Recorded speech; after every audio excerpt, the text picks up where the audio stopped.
Halo para sahabat suyanto.id, ketemu lagi, salam bahagia dan sejahtera.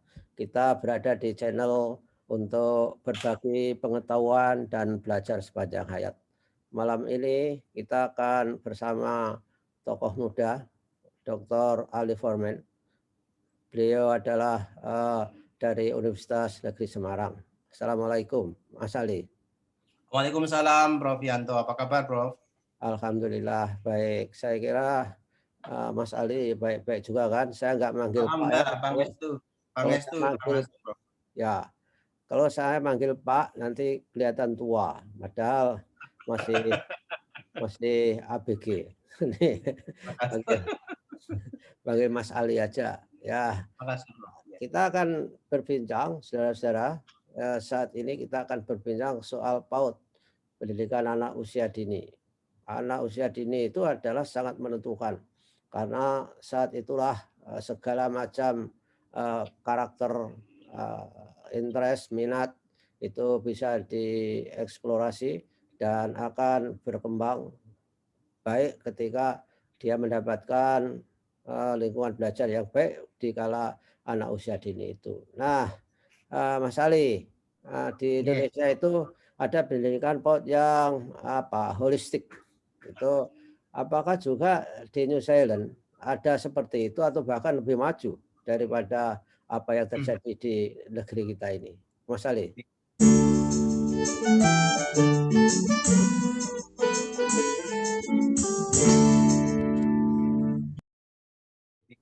Oke, terima kasih, Prof. Yanto. Ini pertanyaan yang saya kira luas jawabannya, tapi sekali lagi saya juga ingin menyampaikan lagi kepada para pemirsa, Prof. Yanto ini senior dan guru kita semua. Jadi saya berhutang budi banyak dengan Prof. Yanto sebelum saya bicara tema yang beliau ajukan tadi itu. Prof. Yanto sekali lagi ini yang dulu tanda tangan berbagai macam aplikasi beasiswa saya mulai master sampai doktoral gitu. Di samping tentu ada para pemberi referensi yang lain, tapi saya ingin meng-acknowledge betul apa upaya Prof. Yanto untuk motivasi kami anak-anak muda saat itu, termasuk saya tertantang betul belajar bahasa Inggris itu salah satunya karena surat saya dikoreksi banyak sekali Prof. Yanto. Oke, Prof. Yanto, kita akan bicara tentang PAUD HI ya. Jadi pendidikan anak usia dini holistik integratif. Saya ingin membuat klarifikasi terlebih dahulu, Prof. Yanto. PAUD HI itu di Indonesia itu P-nya itu punya dua makna. Oke. Nah, jadi pertama itu P-nya adalah pendidikan anak usia dini yang sebagaimana lazim kita mengerti, holistik integratif. Pendidikan anak usia dini holistik integratif. Kemudian yang kedua, PAUD juga bisa berarti P-nya itu adalah pengembangan atau pembangunan anak usia dini, sebagaimana kita mengenal istilah pembangunan sumber daya manusia, human resource development. Nah, problemnya memang dalam bahasa Inggris itu bisa dibedakan.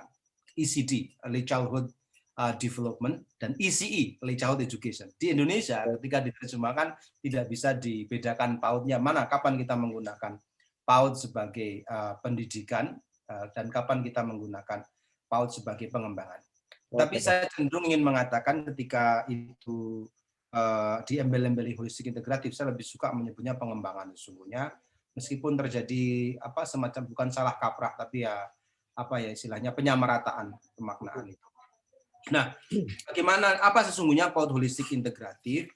Sebelum saya bicara tentang Selandia, PAUD holistik integratif itu adalah pengembangan anak usia dini yang sifatnya holistik dan integratif. Holistik itu artinya mencakupi seluruh kebutuhan esensial anak. Tidak hanya soal pendidikannya, stimulasi sosial emosionalnya, akademiknya, misalnya dasar-dasar akademiknya, tetapi juga stimulasi nutrisi dan gizi kesehatannya, juga perlindungan hak-haknya dari penelantaran, dari kekerasan, dan seterusnya.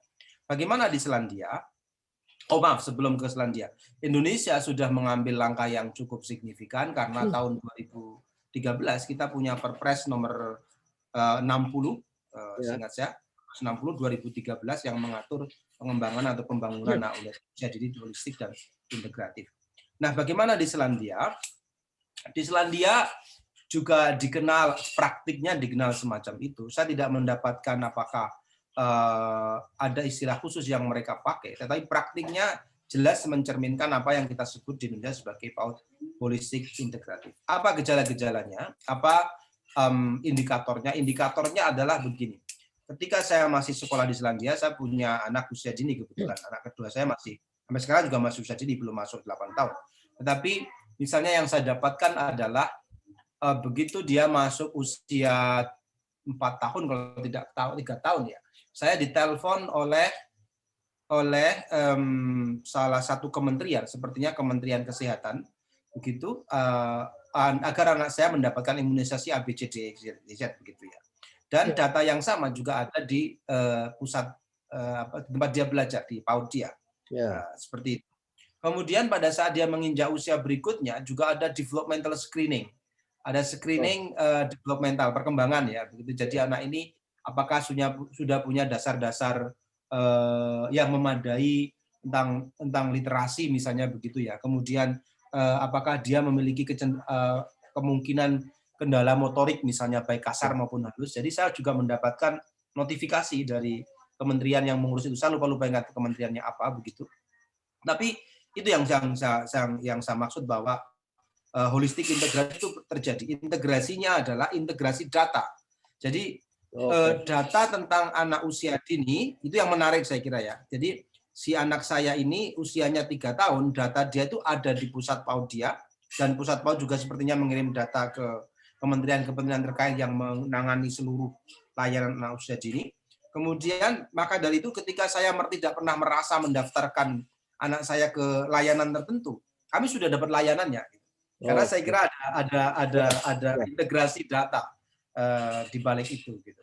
Jadi yang menarik adalah kalau kita di tempat kita barangkali ya Prof. Yanto, dengan segala hormat dan permohonan maaf dengan serta permakluman dengan seluruh keterbatasan yang kita miliki, di pusat PAUD kita ada data induk misalnya. Ketika kita mendaftarkan anak kita akan ada data induk, anak diukur tinggi badannya, berat badannya, orang tuanya siapa, apa kesukaannya, bahkan hobi dan seterusnya, begitu, bagaimana kebiasaan umumnya di rumah. Tapi data ini tidak dianalisis apalagi digunakan.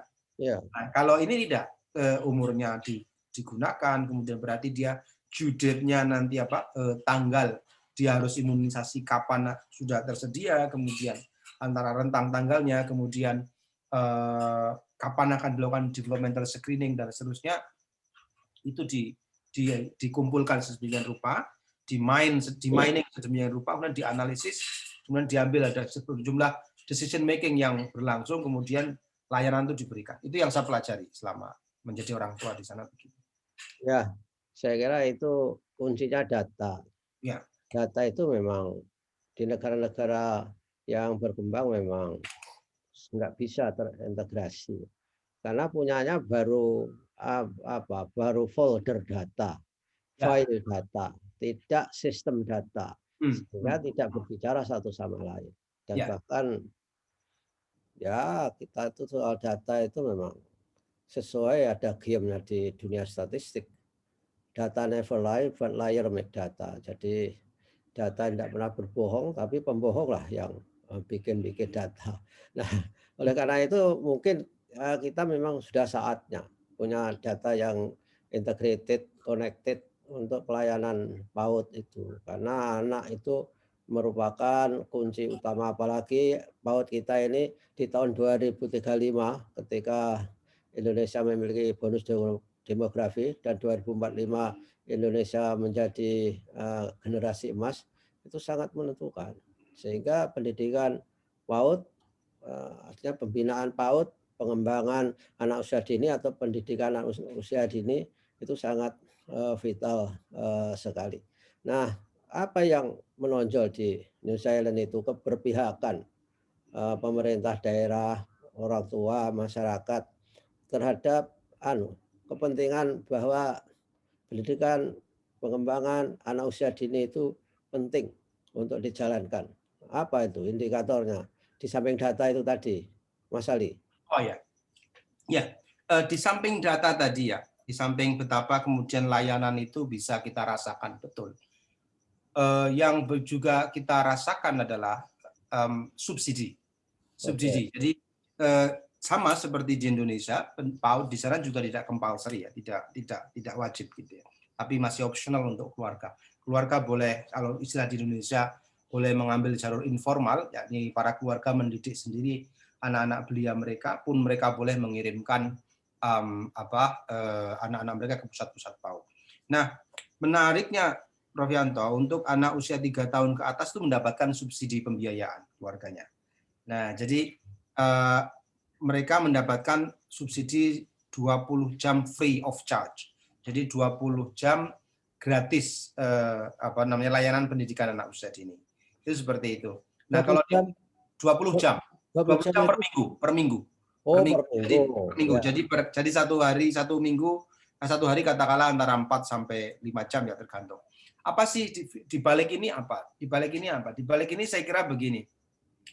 Kita kan sama-sama tahu riset-riset di bidang ekonomi ya. Jadi riset tentang ekonomi PAUD itu menunjukkan bahwa PAUD ini bukan saja satu inovasi pendidikan, tapi juga dia inovasi ekonomi dalam pengertian karena secara tradisional itu orang tua, khususnya ibu itu punya tanggung jawab, mendapatkan tanggung jawab untuk mengasuh anak-anak mereka. Tapi pada saat yang sama kita juga mengenal para ibu juga masuk ke sektor publik begitu. Nah, agar kira-kira tidak terjadi agar orang tua juga tenang ketika mereka bekerja di luar begitu, di ruang publik begitu, di sektor publik begitu, maka mereka dikasih semacam kompensasi kalau Anda bekerja atau Anda boleh menitipkan anak-anak Anda di pusat-pusat PAUD dan kami memberikan gratis 20 jam per minggu untuk anak yang 3 tahun ke atas begitu. Saya tidak mengerti kenapa yang di bawah 3 tahun tidak mendapatkan subsidi. Saya kira sih logikanya karena sangat banyak demanding sekali ya kalau yang di bawah 3 tahun karena kebutuhannya lebih banyak, kemudian ya saya kira penanganannya lebih rumit daripada anak-anak yang 3 tahun ke atas karena secara usia mereka belum terlalu mandiri untuk melakukan aktivitas. Jadi tidak mendapatkan subsidi yang 30 tahun ke bawah. Ya bisa kita bayangkan kalau yang di bawah 3 tahun mendapatkan subsidi, maka betapa besar yang harus ditanggung negara di satu sisi. Kemudian yang kedua, mungkin juga dalam konteks pentingnya anak membangun bonding dengan orang tuanya pada usia 2 tahun pertama kehidupan. Ya. Jadi salah satunya itu, Bro. Ya. Subsidi itu ya. Subsidi. Yang kedua adalah fleksibilitas jam. Jadi fleksibilitas jam. Jadi kalau di tempat kita, selain tadi ya 20 jam per minggu, jadi 4 jam rata-rata per hari begitu. Ya. Yang kedua adalah fleksibilitas jam belajar. Artinya begini, kalau di tempat kita anak itu sama semuanya masuknya mulai jam 7. Ya, karena siapapun orang tuanya mau kerja jam berapapun, anak masuk jam 7 dan pulang jam sekian gitu. Karena kalau di Selandia itu banyak sekali yang menyesuaikan dengan kebutuhan individual keluarga. Jadi kalau seorang ibu atau ayah itu bekerja mulai jam 12 siang begitu dan dia selesai katakanlah jam 5 sore, maka atau jam 4 sore begitu ya. Itu maka anak ini akan masuk jam 12 lah katakanlah. Jam 12 sambil orang tuanya bekerja, kemudian dia mampir ke tempat pusat PAUD-nya, ngedrop anaknya, kemudian nanti pulang kerja diambil lagi oleh salah satu di antara kedua orang tua. Itu salah satu yang menarik. Dan para guru juga di training untuk bisa menghadapi anak-anak dengan multiple learning hours gitu, dengan perbedaan jam belajar. Mereka di training untuk itu. Jadi paling tidak ada 2 itu. Oke. Dan 20 jam ya. Itu juga signifikan ya nilai dolarnya. Signifikan. Karena saya lupa ingat nilainya berapa, karena tergantung ini, Bro. Tergantung. Nah, maksud saya kalau bayar berapa per jam? Oh, beda-beda. Yang di tempat saya itu per jamnya waktu itu $6 atau berapa ya. Jadi rata itu ya, sama harganya itu buat orang yang kaya, anak student atau anak migran. Ya, setahu saya sama. Setahu saya sama begitu. Jadi saya perlu cek lagi ya karena sudah cukup lama tadi saya tidak melihat lagi berapa tagihannya begitu. Tapi yang jelas dengan bantuan itu sangat signifikan. 20 jam itu jadi misalnya saya harus membayar kalau misalnya tidak mendapatkan subsidi itu bisa membayar sampai 100 mungkin seminggu, kita bisa dapat paling sekitar 20, 30 gitu masih sangat. Mungkin sementara kita kerja 1 jam 20 dapat uang sekitar $20 itu kan cukup untuk membayar halus. Ya, lumayan lah. Ya. Ya, termasuk yang juga menarik kalau mahasiswa PhD di Selandia itu salah satu dukungan pemerintah adalah di Selandia itu saya tidak tahu apakah di universitas lain juga berlaku, tapi di universitas tempat saya belajar di The University of Auckland itu kita akan ada yang namanya press count, Prof. Press count itu adalah dana yang diberikan oleh universitas ya kembali ke mahasiswa PhD itu tergantung fakultasnya, engineering tentu saja yang paling besar, yang itu digunakan untuk membeli peralatan yang dibutuhkan yang tidak ada di universitas, termasuk di dalamnya untuk memfotokopi dan menjilid disertasi terakhir ya, tapi diberikan per tahun. Saya per tahun mendapatkan 1.200. Nah, 1.200 pada tahun terakhir seingat saya, atau sepertinya per tahun, tapi saya menggunakannya pada tahun terakhir sepertinya. Pada tahun terakhir itu bisa digunakan untuk membayar childcare. Nah, jadi kita sifatnya reimburse ya, sifatnya reimburse. Jadi begitu kita mendapat tagihan, kita bayar, kemudian notanya kita minta, kita reimburse ke fakultas, uang itu dapat. Jadi menarik. Luar biasa ya. Ya, luar biasa. Jadi luar biasa apa namanya dukungan itu. Jadi maka boleh dibilang warga negara itu ya cukup, dengan tentu semua orang ada ketidakpuasan dimanapun kita tinggal tetap ada ya, tapi warga negara relatif nyaman dengan layanan dan dukungan semacam itu. Itu saya kira uang bulu domba kali itu. Uang bulu domba ya. Ya karena logikanya kan ini sangat logis sesungguhnya. Karena negara betul-betul mempush orang untuk produktif gitu ya. Semua orang diminta untuk menjadi orang yang produktif, artinya making money begitu ya. Apa imbalannya? Imbalannya salah satunya itu. Gitu. Selain pajak, karena mereka juga ditarik pajak yang besar. Ya. Salah satunya itu. Nah, lalu gimana ya peran orang tua? Kalau di sini itu orang tua itu kadang-kadang demanding sekali terhadap pendidikan anak usia dini. Harus diajari itu, diajari ini. Bahkan pengennya orang tua itu anaknya bisa baca tulis hitung. Itu kan kadang-kadang menekan anak sehingga anak frustrasi ketika harus diajari menulis secara formal. Gimana di New Zealand? Apakah juga ada target bahwa keluar dari PAUD anak harus bisa baca tulis hitung nanti? Ya, makasih Prof. Ini kita masuk ke bagian kedua malam ini ya. Saya kira dimanapun orang tua juga punya demand ada tuntutan begitu ya. Tetapi memang secara umum kultur di sana dan juga kebijakan di sana tampaknya juga ikut membentuk perilaku keluarga ya. Keluarga tidak menuntut ya, tidak menuntut anak sudah harus bisa baca dan seterusnya. Saya tidak tahu apakah kita kan mengamatinya secara ini ya, secara apa istilahnya snapshot saja ya. Apakah kemudian karena di sana juga banyak keluarga migran gitu ya, apakah kemudian pada keluarga migran ini kan kepentingannya dua, antara mengkonservasi warisan tradisi mereka dari negara masing-masing dan belajar sebagai integrasi sebagai masyarakat Selandia begitu. Secara umum orang tua tidak menuntut anak untuk bisa ini bisa itu, bisa membaca, terutama terkait dengan kemampuan literasi dasar ya. Tidak, mereka tidak menuntut anak selepas dari selesai di pusat PAUD gitu akan masuk SD sudah harus bisa membaca atau berhitung dengan kompleks, itu tidak. Itu satu. Yang kedua, karena itu juga terjadi karena secara umum kurikulum New Zealand itu yang disebut sebagai variki itu Prof, yang namanya artinya apa anyaman ya, seperti anyaman tikar. Itu sebuah metafora untuk menggambarkan bahwa kurikulum PAUD di sana itu digambarkan sebagai hasil anyaman banyak pihak. Termasuk di dalamnya adalah anyaman guru ikut menyumbangkan, anak ikut menyumbangkan, orang tua ikut menyumbangkan. Nah, karena mereka istilahnya tafariki itu artinya adalah a mat to stand on, tikar untuk berdiri di atasnya bersama-sama begitu ya. Maka kemudian proses negosiasi itu selesai gitu. Jadi apa yang baik bahwa untuk anak-anak, bahwa anak-anak itu yang penting adalah bermain, misalnya anak-anak yang penting adalah belajar mengenali diri mereka sendiri, mengembangkan karakter terlebih dahulu sebelum belajar hal-hal yang sifatnya disiplinary begitu. Itu selesai di level orang tua, para guru dan keluarga begitu. Jadi saya tidak melihat orang tua sangat demanding, tidak seperti itu. Tetapi saya juga menemukan ada beberapa keluarga migran yang menambahkan program tertentu untuk anak-anak mereka.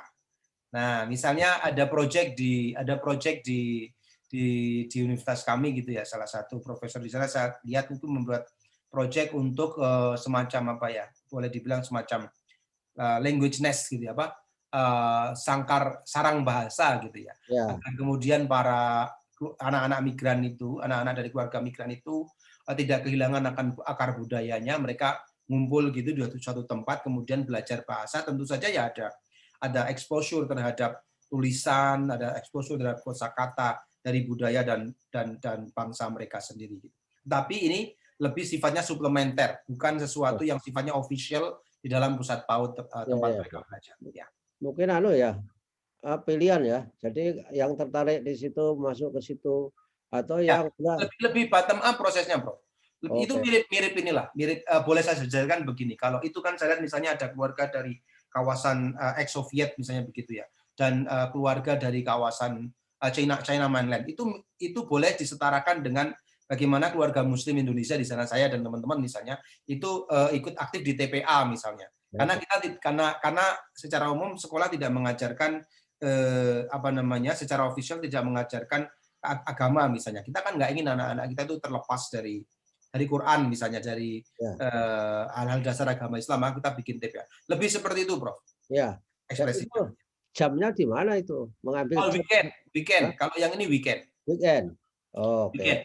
Weekend yang di keluarga Indonesia misalnya teman-teman Muslim itu weekend itu setiap hari Sabtu. Sabtu harapannya kan kalau Sabtu kita ngumpul, lebih hari Minggu banyak family time gitu ya. Ya. Itu Sabtu. Di keluarga yang tadi saya bilang di beberapa keluarga migran atau generasi mungkin third generation dari kawasan ex-Uni Soviet misalnya, itu saya mendapati hari Minggu gitu. Mereka bikin acara drama gitu, pembacaan ya macam deklamasi begitu, belajar menulis kata dan bahasa dalam bahasa asli mereka gitu. Ya. Jadi Di keluarga Cina Mainland juga misalnya mereka menemukan teknologi menarik gitu, Prof. Menebalkan huruf Cina tapi tidak pakai tinta. Jadi itu bisa digunakan terus-menerus. Jadi saya nggak tahu, ajaib itu. Di kertas itu sudah ada huruf kanjinya begitu ya. Huruf Cinanya itu ya. ada polanya. Ya, ada polanya, kemudian si kuas itu dicelupkan di air biasa. Kemudian kalau dikuaskan dia akan keluar warnanya begitu. Nah, tapi nanti hilang, kalau kering juga hilang. Anak-anak belajar itu kaligrafi. Semacam Excited ya. kaligrafi. Ya. Bisa menstimulasi anak untuk berimajinasi itu. Ya. Tapi itu sekali lagi itu bukan program PAUD yang official. Itu adalah bottom up inisiatif dari para keluarga migran tadi itu, dan pesertanya anak-anaknya tidak selalu anak usia dini. Ada yang masih sangat kecil, ada pula yang sudah seusia boleh dibilang SMP atau SMP awal lah. Nah, itu maksudnya kok dikaitkan dengan layanan PAUD atau layanan mungkin SD juga kali. Itu mengambil tempat di gedung PAUD itu atau sekolah. Dia di yang ini jadi di universitas. Jadi yang misalnya saya melihat yang keluarga China Mainland itu di universitas begitu, jadi sepertinya ada klub gitu ya, ada university club entah informal atau non formal gitu ya, formal atau informal begitu, yang mereka pinjam ruangan begitu, kemudian melakukan hal itu juga di kalangan keluarga Amerika Eropa mana, daerah Rusia itu Eropa Barat ya. Ya. Itu Eropa Timur ya. Ya, Timur itu juga mengambil tempat di situ. Sejumlah keluarga Malaysia juga mengambil tempat misalnya di salah satu gedung di kampus pusat University of Auckland. Kemudian kami juga sebagian mahasiswa Indonesia juga mengambil tempat di situ. Jadi tidak berhubungan dengan PAUD secara langsung, baik PAUD yang terafiliasi universitas maupun yang tidak, tetapi ini semacam inisiatif bottom up gitu ya, dari para keluarga memberikan layanan pendidikan anak usia dini menurut ala mereka sendiri begitu, khususnya untuk memboost cultural sama linguistic identity gitu melalui kegiatan-kegiatan tadi itu. Tapi secara formal nggak ada ya di PAUD-nya itu untuk mengajari berhitung, menulis begitu. Tidak ada, tidak ada, tidak ada. Yang menarik dari PAUD di Selandia itu memang benar-benar, ya boleh dibilang benar-benar child-centered ya. Jadi kalau sekarang itu kementerian sering menggunakan istilah menghamba pada anak mereproduksi apa yang dikatakan Ki Hajar dulu, saya kira PAUD Selandia itu salah satu contoh yang baik yang bisa kita lihat. Tidak. Jadi kalau misalnya begini, saya anak usia dini kemudian Kung Yanto adalah Faya saya atau guru saya misalnya begitu. Maka proses ketika menghitung kamu bukan kemudian ini loh cacahnya segini li, nah, bukan begitu, tapi kemudian Ali can you count it gitu. Atau Ali can you mention how many, kan modelnya model dialog seperti itu. Jadi tidak kemudian duduki kepada saya, menduduki itu apa? Memberitahu saya bahwa ini jumlahnya sekian, coba kamu hitung kemudian kamu kurangi, tidak seperti itu. Atau meminta saya menulis huruf tertentu, tidak. Oh, ya basicnya bermain dan basicnya bermain. Ya, bersenang-senang.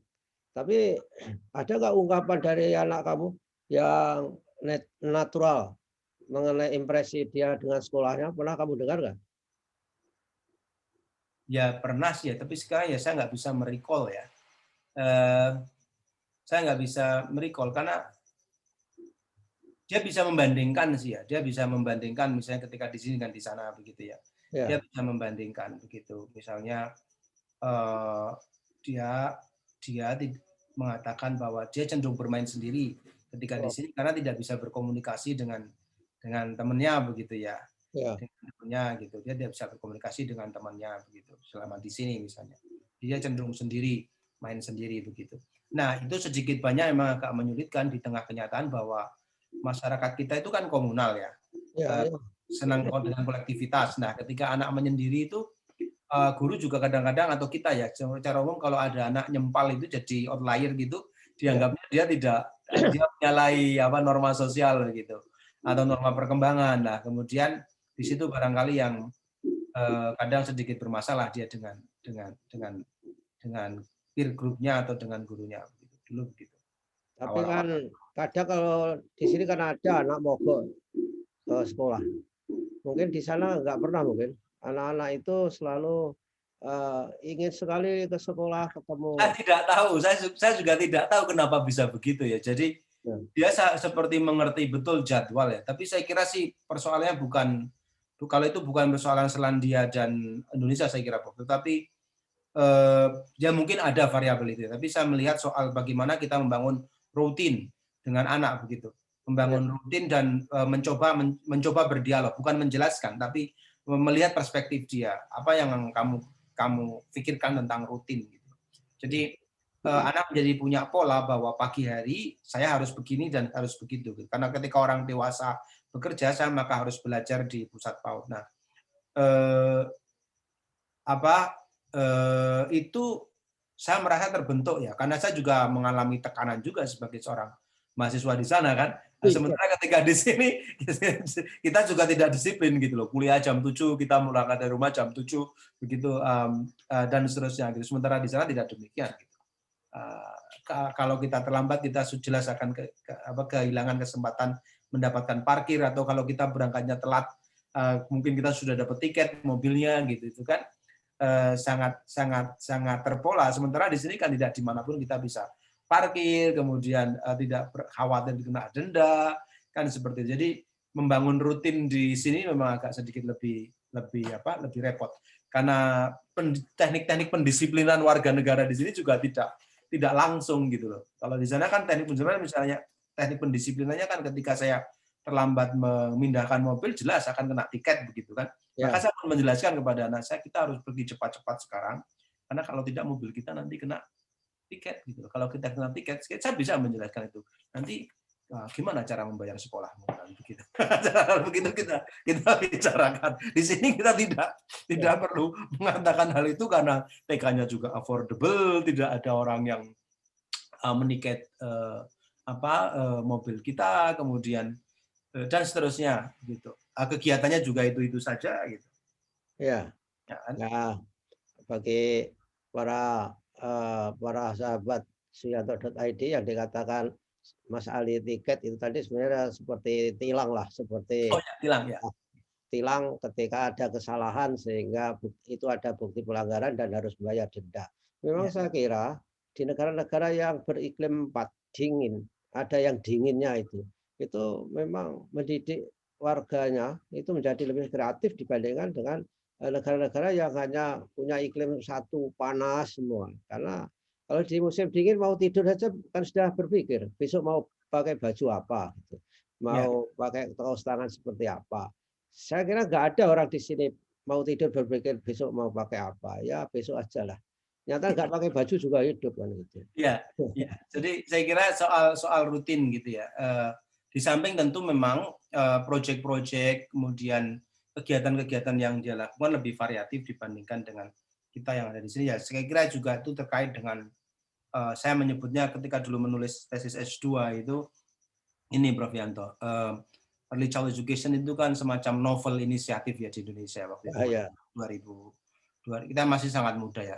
Tanpa menafikan bahwa kita punya sejarah panjang PAUD, tetapi kita mengencarkan PAUD itu kan ya 2000-an ke sini ya. Jadi masih sangat muda sehingga identitasnya juga masih mencari apakah ini prasekolah, apakah ini PAUD begitu. Karena ada filosofi yang berbeda kalau ini kita sebut prasekolah, maka dia menyiapkan kemampuan skolastik, tapi kalau kita sebut sebagai early child education itu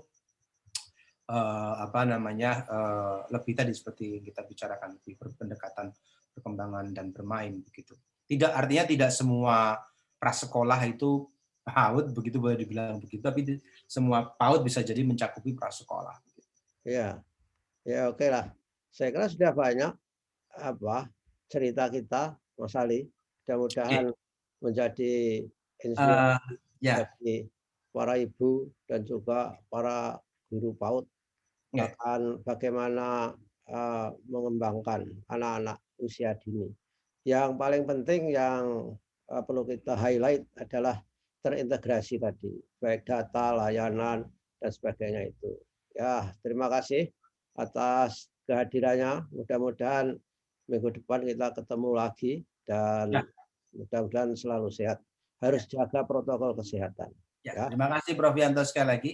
Dan kita sungguh menjadi harapan kita bersama, saya kira Prof, bahwa semakin ke depan, semakin ke sini, PAUD kita semakin baik, dan kita sungguh berharap agar semakin pengembangan anak usia dini kita semakin holistik, bahwa semakin banyak organ-organ pemerintah maupun non-pemerintah yang terlibat di dalam mewujudkan layanan pengembangan atau layanan anak usia dini yang holistik, artinya mencakupi seluruh aspek perkembangan dia, dan semakin terintegrasi pula aktor-aktornya itu. Terima kasih, Prof.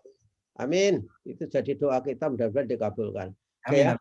Ya. Assalamualaikum ya warahmatullahi wabarakatuh. Waalaikumsalam warahmatullahi wabarakatuh. Sampai ketemu, Prof. Ya, amin.